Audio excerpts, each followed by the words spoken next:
There are moments in life when brokenness feels permanent. Moments when disappointment, loss, failure, or betrayal leaves us wondering, what is left of me now? But the gospel gives us a powerful truth. Jesus never wastes brokenness.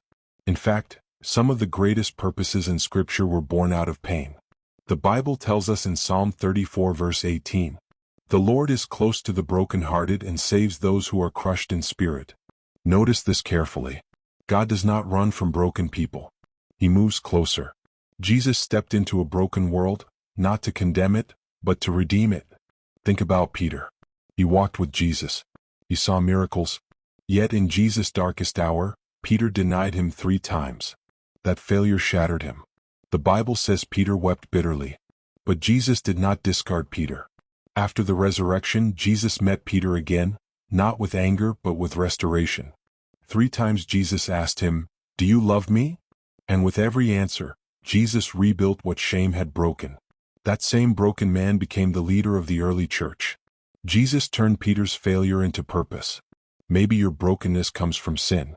Maybe it comes from rejection. Maybe it comes from a season you never asked for. But hear this clearly.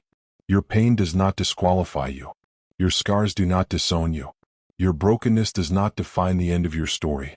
Jesus said in John 11 verse 25, "I am the resurrection and the life." Resurrection only happens where something has died. God specializes in bringing life out of dead places. The cross itself is the greatest proof. What looked like defeat became salvation. What looked like loss became victory. What looked like the end became the beginning of grace. When you surrender your brokenness to Jesus, He does not simply fix you. He transforms you. The very pain you thought destroyed you becomes the testimony that strengthens others. The wound becomes wisdom. The tears become purpose.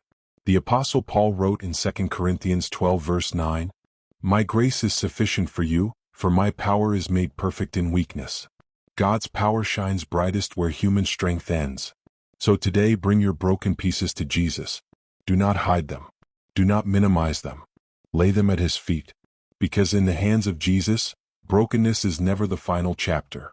It is the place where purpose begins. Lord Jesus, I come to you with all that is broken in me. The pain I understand and the pain I do not. I place it in your hands today. Turn my wounds into wisdom. Turn my tears into testimony. Turn my brokenness into purpose. I trust you to redeem every part of my story. In your mighty name, Jesus, Amen.